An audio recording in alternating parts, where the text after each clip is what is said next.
Assalamualaikum warahmatullahi wabarakatuh. Selamat pagi sahabat harapan dimanapun Anda berada. Semoga pagi hari ini dalam keadaan sehat ya, dalam keadaan semangat. Ketemu lagi bersama Faiz tentunya dan narasumber Faiz di pagi hari ini. Dan insya Allah program Bincang Pendidikan ini bisa teman-teman saksikan, bisa sahabat harapan saksikan setiap minggunya di channel YouTube Las Harfa. Jangan lupa subscribe ya, kemudian juga jangan lupa follow di semua sosial medianya, di Instagram, Twitter, dan juga Facebook serta TikTok. Sudah hadir, langsung saja akan Faiz sapa-sapa. Beliau adalah Pak Ustadz Dr. Fadlullah, anggota Dewan Pendidikan Provinsi Banten. Assalamualaikum Pak Ustadz. Waalaikumsalam warahmatullahi wabarakatuh. Insya Allah program ini akan rutin Pak Ustadz, Bincang Pendidikan. Siap. Segala sesuatu mengenai pendidikan akan dibahas. Okay. Kabar baik ya Ustadz ya? Alhamdulillah. Insya Allah pada kesempatan kali ini Pak Dr. Fadlullah sebagai anggota Dewan Pendidikan Provinsi Banten, teman-temannya akan membahas soal paradigma pendidikan Indonesia. Ustadz, kalau Ustadz melihat secara keseluruhan, Sabang sampai Merauke, Miangas sampai Rote, ini melihat pendidikan Indonesia ini seperti apa Ustadz? Ya, jadi bangsa Indonesia itu punya kearifan sendiri tentang pendidikan. Jadi kalau orang tua kita di Indonesia itu memerintahkan kepada anak-anaknya, nyuruh anaknya itu belajar. Itu apa sih belajar itu? Ya, belajar itu menimba ilmu. Nah, jadi kalau kita menggunakan term menimba, itu kan ada sumurnya, nah, ya kan? Jadi ada menimba ilmu itu artinya timbanya itu harus aktif. Siap. Jadi bukan sumurnya yang Nah, sekarang di dunia pendidikan ada yang disebut dengan student center. Student center. Jadi semua berorientasi kepada peserta didik, studentnya.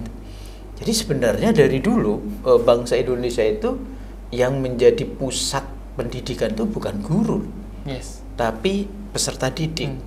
Buktinya kalau, ayo belajar, ngapain?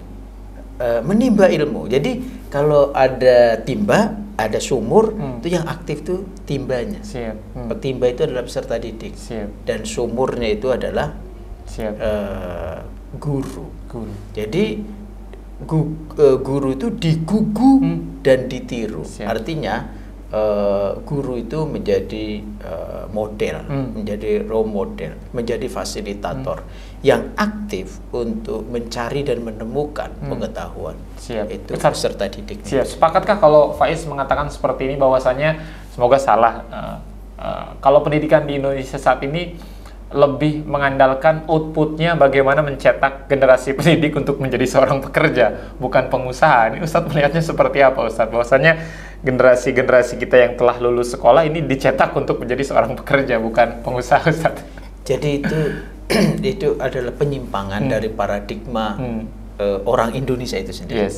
Jadi orang Indonesia belajar itu untuk mendapatkan pengetahuan. Dan setelah dia mendapatkan pengetahuan, dia memiliki kebebasan untuk memperoleh penghasilan sesuai dengan keminatannya. Nah, sekarang ini tadi Kang Faiz sebut ada kecenderungan orang bersekolah itu untuk mendapatkan ijazah misalnya, dan setelah itu melamar kerja, dan kalau boleh saya ekstrim menyebut akhirnya menjadi budak. Nah, itu karena term yang dibangun memang sekolah. Sekolah itu identiknya dengan bangunan. Makanya pendidikan itu mahal. Yang mahal itu bukan proses belajarnya, bangunannya. Jadi nanti kalau ada penerimaan peserta didik baru gitu, kita cek gitu ya. Yang mahal itu adalah iuran bangunan. Karena di sekolahnya mungkin ada lift Ustadz. Ya, jadi karena mau kemana? Mau sekolah. Mestinya mau kemana? Mau belajar. Nah, kalau belajar menuntut ilmu, kalau belajar menimba ilmu. Nah, yang dicari dan ketemu adalah guru. Nah, guru itu yang digugu dan tiru. Kalau ini sekarang mau ke mana? Mau ke sekolah. Ya, begitu mau ke sekolah, yang terbaik adalah bangunan. Makanya pendidikan yang favorit itu fasilitasnya. Betul. Nah, jadi bukan proses pendidikannya. Nah, akhirnya orang bersekolah tujuannya kembali kepada paradigmanya itu, karena bersekolah, bangunan, material, maka yang menjadi tujuannya output tadi adalah material juga. Nah, itu sebenarnya pengaruh dari revolusi industri di Inggris. Jadi revolusi industri di Inggris itu menjadikan sekolah itu sebagai industri, bukan sebagai satu proses pemanusiaan. Ustaz, apa yang harus diperbaiki di pendidikan Indonesia terutama, Ustaz? Jadi, nah, yang harus kita lakukan reinventing. Kita mencari dan menemukan kembali pandangan-pandangan genuine dari kebudayaan Indonesia itu sendiri. Itu yang menjadi tugas kita bersama, ya. Tadi ya, kalau paradigma kita orang Indonesia belajar itu menimba ilmu. Nah, itu beda dengan kalau kita minum kopi. Ada kopi nih, Ustaz. Atau minum air. Itu ada cangkir, ada cangkir ini, dan ada yang sumber airnya itu. Teko, Ustaz. Teko. Nah, kalau teko itu yang aktif tekonya atau cangkirnya kalau kita nggak. Tekonya, Ustaz, yang menuangkan airnya. Tekonya itu adalah guru. Oh, siap. Sementara cangkirnya adalah peserta didik. Peserta didik. Jadi apa yang terjadi kemarin ini ya? Yang aktif itu gurunya. Mau belajar online, mau apa gitu ya, di ruang kelas gurunya yang sibuk. Peserta didiknya pasif. Nah, itu oleh karena peserta didik kelas cangkir jadi cangkir dan gurunya menjadi teko. Dan itu pasti saya katakan bukan paradigma kita bangsa Indonesia. Karena bangsa Indonesia itu kan menimba ilmu, bukan pasif mendengarkan guru atau melihat bagaimana guru mendemonstrasikan sesuatu, bukan. Tapi peserta itu sendiri yang kemudian aktif menemui, ya. Dan nanti ya, kalau di luar sana, ayo sekolah. Hari kita sekolah itu kan bangunan. Bangsa Indonesia nyebutnya pesantren. Pesantren itu dari kata santri. Jadi yang menjadi perhatian utama adalah santri. Pesantren berarti tempat para santri untuk belajar. Jadi santrinya, jadi student center sekali lagi. Jadi kalau sekarang ini banyak orang mengatakan, mari kita ubah paradigma pendidikan kita yang semula guru sebagai pusat pendidikan, sekarang adalah peserta didik sebagai pusat pendidikan. Ini kita menganggap ini sebagai paradigma baru. Loh, bukankah paradigma bangsa Indonesia sejak awal berdiri? Ya, sejak awal sebelum Indonesia merdeka, ya, jadi nenek moyang kita mengatakan yang disebut dengan belajar itu menimba ilmu, dan menimba itu timbanya yang aktif, bukan sumurnya yang aktif. Beda dengan cangkir dan teko, ya kan? Kemudian nama tempatnya pesantren, ya kan? Padepokan itu ya pesantren, bukan sekolah. Kenapa? Karena yang diutamakan adalah santri, tempat para santri, pesantren. Dan di dunia ini boleh kita klaim ya, nggak ada itu satuan pendidikan yang sebagai nama yang menjadi pusatnya adalah peserta didik, ya kecuali pesantren itu. Kalau yang lain-lain madrasah itu masih tempat belajar, ya kan, tapi sekolah, itu kan bayangannya bangunan, karena untuk belajarnya kan learning, ya kan, dan seterusnya gitu. Siap. Artinya kalau pertanyaan Faiz tadi, apa yang harus diperbaiki terutama di pendidikan di Indonesia, karena tadi Ustadz juga sudah menyampaikan banyak sekali ya yang harus dibenahi, karena kita banyak kebocoran di sana sini mungkin Ustadz. Kalau kita mengerucut sedikit ke Provinsi Banten saja Ustadz, tidak melebar ke Indonesia, artinya kan pemerataan pendidikan terutama di Provinsi Banten ini sangat tidak rata Ustadz ya.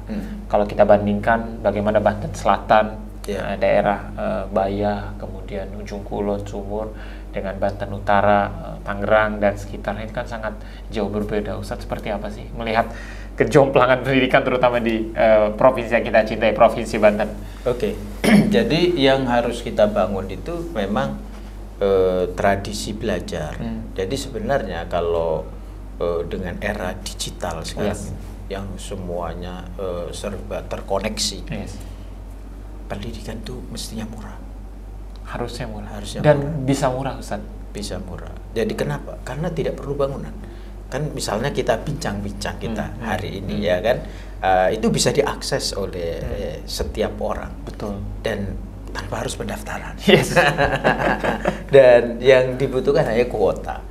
Jadi ya yang harus muncul ada kemauan untuk belajar. Tapi kita menyebut kemauan belajar ini orang belajar secara otodidak. Yes. Artinya dia belajar tanpa masuk satuan pendidikan formal, ya kan, otodidak. Dan banyak itu tokoh-tokoh besar kita seperti Agus Salim, Buya Hamka, itu mereka belajar secara otodidak dan hasilnya luar biasa. Jadi maksud saya, apa yang harus dibangun ini ya di masyarakat kita adalah minat ini, minat untuk belajar. Dan mari kita dukung ya rumah-rumah itu. Rumah, apakah rumah pribadi atau rumah Pak Kiai ya, termasuk rumah ibadah. Karena di semua tempat kalau kita bicara Banten ini ada rumah ibadah. Masjid-masjid itu hampir di semua RT RW ada masjid-masjid itu. Nah, bagaimana masjid-masjid itu tidak hanya berfungsi sebagai tempat sholat, tapi juga sebagai tempat belajar. Nah, kalau sudah begitu, artinya kita punya sumber daya yang luar biasa. Nah, tinggal tentu harus didukung nih. Nah, satu-satunya hal yang penting menurut saya, bagaimana seluruh bupati dan wali kota itu memberikan perhatian terhadap kesejahteraan gurunya. Sepakat. Nah, jadi, bagaimana guru mau bisa ngajar fokus kalau mereka masih memikirkan nanti sore makan apa, tapi betul. Dan ini bisa dilakukan melalui pendekatan kerelawanan. Jadi saya membayangkan begini, banyak sarjana-sarjana di Pandeglang, Lebak itu banyak sekali sarjana sekarang, lulusan Untirta, lulusan UIN, SMHB, lulusan Matlaul Anwar ya, lulusan Al Khairiyah, lulusan banyak lah, sudah banyak sarjana-sarjana. Mereka tidak perlu menjadi ASN, tidak perlu menjadi ASN, tetapi ada gerakan sarjana mengajar di kampung, dan pemerintah melalui Kementerian Pendidikan, Dinas Pendidikan atau melalui Biro Kesra begitu memberikan perhatian ini. Betul. Nah, siapa sarjana yang mau turun di kampung memberikan pengajaran, pendidikan kepada anak-anak itu menjadi cendekiawan di masa depan, itu diberi misalnya 1.500.000 misalnya ya, 1 bulan. Kan persis seperti yang dilakukan Harvard, ada teman-teman yang di lapangan membangun kampung di situ, yang diedukasi masyarakat luas. Nah, sekarang selain masyarakat luas, nah didukung oleh pemerintah kabupaten kota se-Banten ini, ya bila diperlukan melalui Harvard misalnya, Kang Faiz dan kawan-kawan ini menggalang sarjana turun tangan, ya kan, membina kampung gitu kan, mencerdaskan kehidupan bangsa melalui rumah ibadah, masjid, misalnya, ya kan? Insya Allah itu. Jadi memang apa yang tadi Ustadz sampaikan ini, teman-teman ya, sahabat harapan, yang pertama adalah bagaimana meningkatkan pendidikan di Indonesia adalah minat dari masyarakatnya sendiri. Yang kedua adalah perhatian pemerintah, balik lagi, karena kalau minatnya sudah kenceng tanpa ada perhatian, kadang-kadang agak repot juga, Ustadz. Bagaimana banyak sekali tenaga-tenaga profesional yang mohon maaf mereka memiliki ilmu yang luar biasa tapi memang tidak didukung dengan perhatian tadi, sehingga banyak yang tidak bisa istilahnya memaksimalkan kemampuan yang mereka miliki. Ustadz, kalau pertanyaan berikutnya soal artinya kalau kita memiliki potensi, Ustadz, melahirkan generasi-generasi Indonesia yang kalau kita melihat saja banyak sekali generasi-generasi muda Indonesia yang sukses di dunia pendidikan, mereka berkarirnya kok malah ke luar negeri, Ustadz, menjadi staf di perusahaan yang sangat besar dengan dalih-dalih kenapa mereka ke luar negeri, karena mendapatkan istilahnya upah atau gaji yang lebih besar ketimbang mereka mengabdi di Indonesia. Ustadz melihat fenomena ini seperti apa sih, dan ini sudah terjadi dari bahkan dahulu kala Ustadz sampai dengan saat ini seperti apa Ustadz? Saya termasuk orang yang mengagumi Bung Karno, Bung Hatta, dan Bung Kecil Syahrir. Saya bisa bayangin ya kalau Soekarno waktu itu menerima tawaran untuk bekerja di perusahaannya Belanda, misalnya di perkebunan, kita nggak merdeka. Atau kita bisa bayangkan orang cerdas seperti Hatta, yang doktorandusnya di bidang ekonomi misalnya, dan beliau dikenal sebagai bapak koperasi, lalu dia lebih tertarik misalnya untuk mendapatkan salary yang bagus ketimbang ngurusi bangsanya ini. Kita nggak merdeka. Sama halnya dengan Bung Syahrir, Bung Kecil, luar biasa. Jadi memang perhatian terhadap bangsa dan negara, termasuk upaya mencerdaskan kehidupan bangsa itu harus menjadi komitmen bersama, ya. Dan kita tidak bisa salahkan kalau ada orang lain yang ingin mendapatkan kehidupan yang layak lalu pergi. Tapi saya ingin mengingatkan bahwa ini memang menjadi tanggung jawab bersama, dan sudah sepantasnya kita belajar dari para pendiri Republik. Ya, sama halnya dengan Agus Salim, sama halnya dengan Buya Hamka, Ahmad Dahlan, dan seterusnya. Jadi memang mendidik itu berarti mengabdi, dan mengabdi itu bagian dari cara kita ya untuk melihat kesenangan itu orientasinya di depan, bukan hanya sekarang. Siap. Mendidik berarti mengabdi, teman-teman ya. Apa yang tadi disampaikan oleh Pak Dr. Fadlullah. Pak Dokter, terakhir mungkin sebagai closing statement kita di Bincang Pendidikan edisi hari ini, teman-teman, apa yang ingin Pak Dokter sampaikan untuk para pejuang pendidikan, para guru-guru yang ada di pelosok desa yang sampai dengan saat ini mereka terus berjuang, tidak hanya berjuang mencerdaskan kehidupan bangsa, tapi juga berjuang terhadap dirinya sendiri dan keluarganya. Pak Dokter, silakan. Oke, jadi pendidikan ini harus mengoneksikan dua hal. Yang pertama, seluruh peserta didik meyakini bahwa belajar sebagai kewajiban. Sepakat. Nah, kalau kita percaya bahwa ini sebagai kewajiban untuk memperbaiki nasib kita sendiri, masyarakat dan bangsa kita, ketemu dengan guru yang dia juga percaya bahwa mengajar itu bagian dari cara untuk memperoleh pahala jariah yang berkesinambungan. Maka insya Allah pendidikan menjadi gratis, karena satu belajar sebagai kewajiban untuk memperbaiki nasibnya, dan satu lagi mengajar sebagai kewajiban, ya kan, sebagai ikhtiar untuk mendapatkan pahala.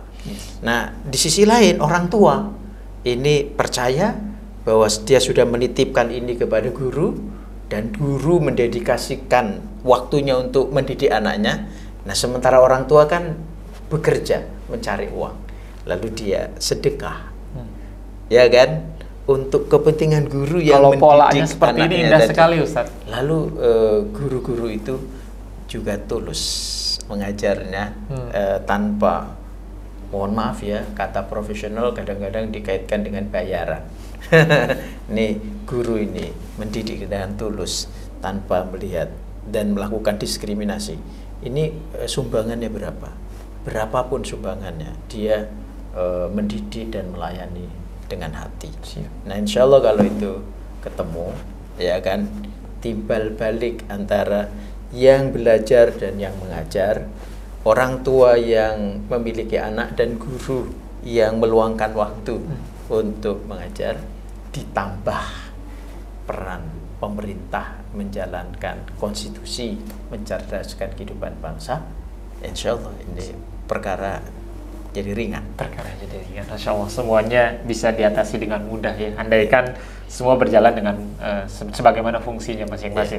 Pak Dokter, terima kasih banyak sudah berbincang pendidikan edisi hari ini, teman-teman ya. Nantikan episode berikutnya. Faiz pamit, Pak Dokter pamit sebagai anggota Dewan Pendidikan Indonesia Provinsi Banten.